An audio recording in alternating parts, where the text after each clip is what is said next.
Hi, in this video, I'm going to walk you through the OAuth 2.0 authorization code flow in the open banking application. This will involve the open banking application itself deployed on ob.lightAPI.net, as well as the sign-in site for open banking, obsignin.lightAPI.net. On the router, the Light router instance, we have a Light SPA 4G deployed. The main component in the Light SPA 4G is the StatelessAuthHandler.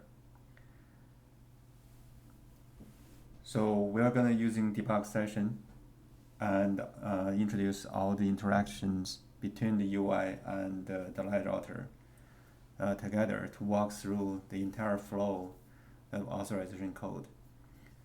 First, you can see on this screen, we have a ob.lightAPI.net application, single page application loaded already. And within this application, you have all the menus to access all the backend APIs as part of the open banking UK specification for the account transaction information. There is a login button here. You can click the login button. The login button will, once this button is clicked, it will basically redirect the application to another site called ob.signin.lightAPI.net. You can see we are going to ob.signin.lightAPI.net.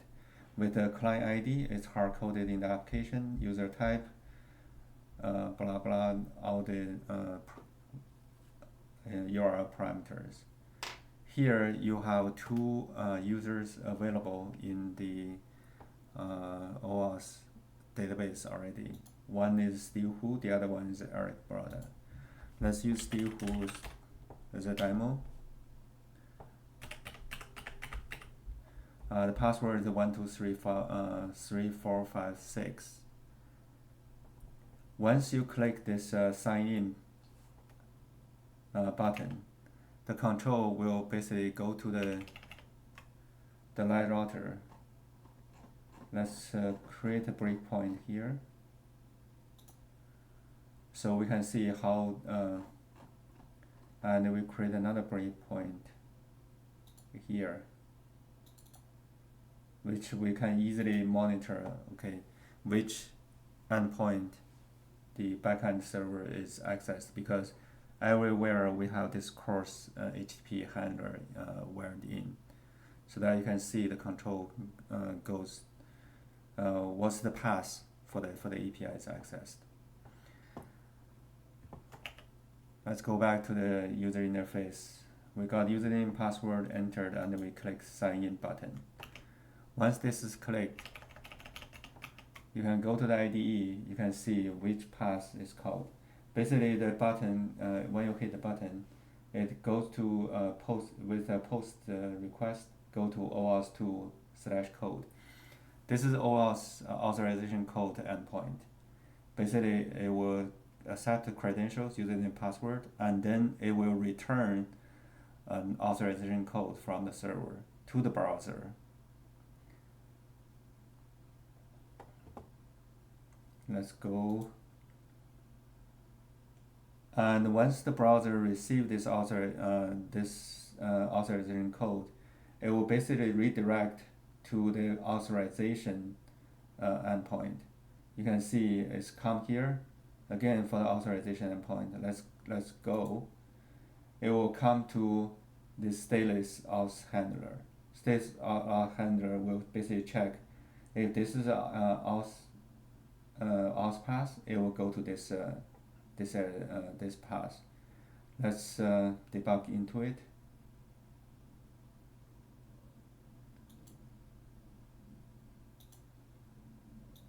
At first, try to get authorization code, and once the code is there, it's basically generate a CSRF token using UUID, and create a request, a token request to the OAuth server, set the CSRF into the request so that the token contains CSRF token, the access token, and after that call the OAuth helper to get the token. Once the token is retrieved, it basically parse the token, set the cookie first, and return the scopes of the token. If you look at the set cookie, here is set cookie. It basically gets the access token from the response of the token's request, and get a refresh token, and actually parse the token using some of the variables. After that, it basically writes cookies into the browser. There's the two access token and the refresh token. You can see we are using HTTP only true, and set secure is true. This is coming from configuration. That meaning the token goes to the browser. However, none the JavaScript application can access the token. The access token and the refresh token will always go with each request in the subsequent request.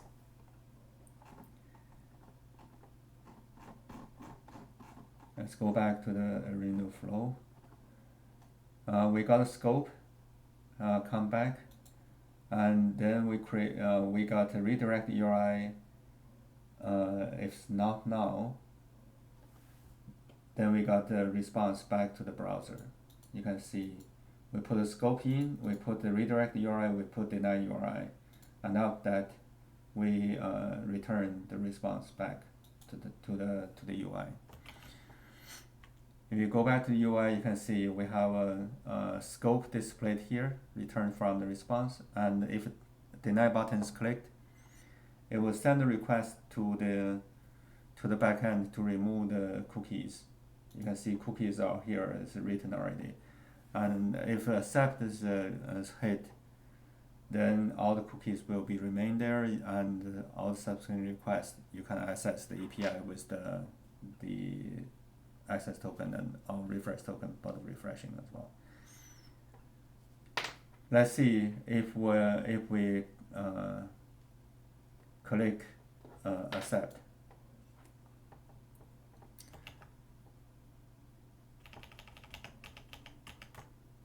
And you can see we have this invoked get the slash, which is a redirect URI. I'll load the original site. So you can see we go back to the original website. From here, you can start accessing APIs. Let's go to the account, list the APIs. If you go to you can see here we are accessing the API /accounts. Let's go here, and you can see we are going to this. This is not authorization, not deny, and actually it goes here. You can see the logic here is very interesting. We first get a cookie, get a request cookie, and from the cookie we get an access token.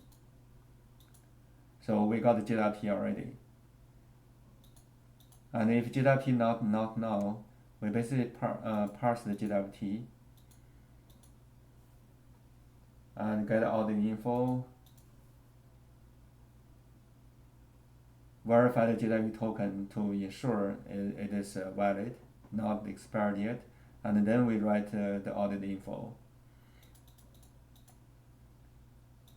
After that, we check the JSRF from the JWT token. Let's see if the JWT not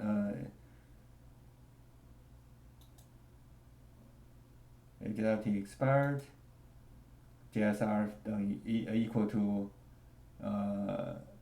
from the claim, from claim, and then we check the header CSRF. Get from the header. And we verify both the CSRF from the header and the JWT from the JWT are equal. If not equal, then we got an error back. This requires like the CSRF token we generate before we send the request to the OAuth server to generate the JWT token, so that the CSRF is part of the JWT token. And at the same time, we send the CSRF as a cookie to the browser. That cookie is not HTTP only, so that the browser application can get the cookie and put the cookie into the header. This is required, so that if you are using the wrong application, it will forging the request, then you won't have the CSRF in the header.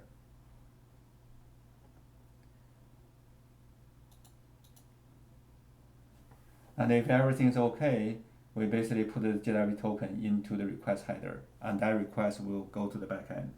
So we basically receive the token within a cookie from the UI request, and then we verify the JWT token, and after verification, after the CSRF verification, we put the token into the header, so that the backend API will just receive the request and check, oh, I have an authorization header, so this is a valid request, it's authorized request.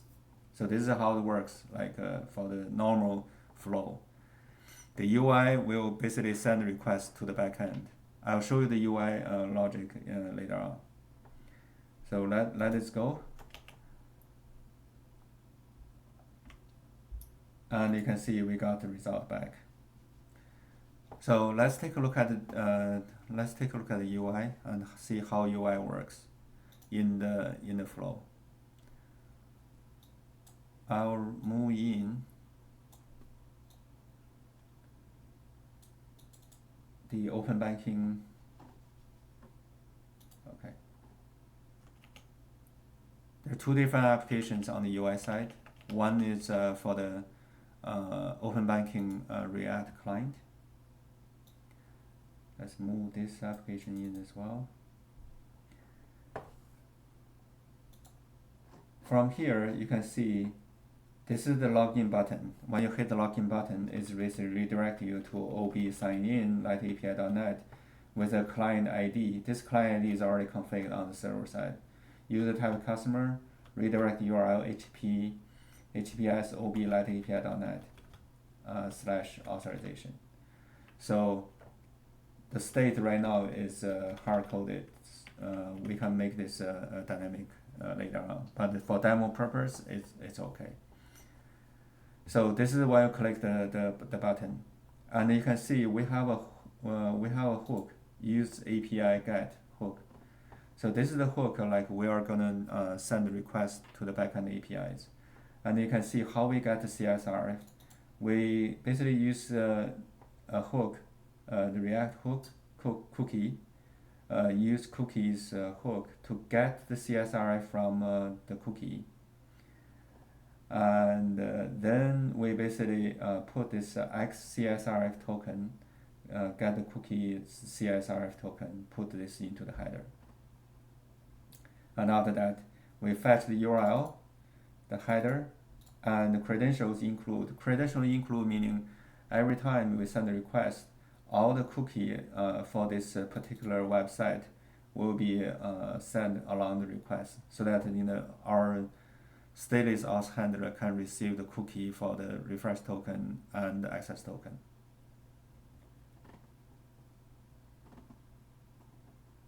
Yeah, so this is the code which you can send a request to the backend. And let's take a look at the accounts. We have so many different APIs, but we are just using account example. Here you define the URL, you define a header. This is the actual header required by the OpenAPI specification. Basically indicate which financial institution it is. I will just use OB as an example. If you are using hard-coded long-lived token, you can uncomment this. Otherwise, the token will be set by the StatelessAuthHandler. And here you're basically using the URL and the header to call the use API get, and after that you display the result.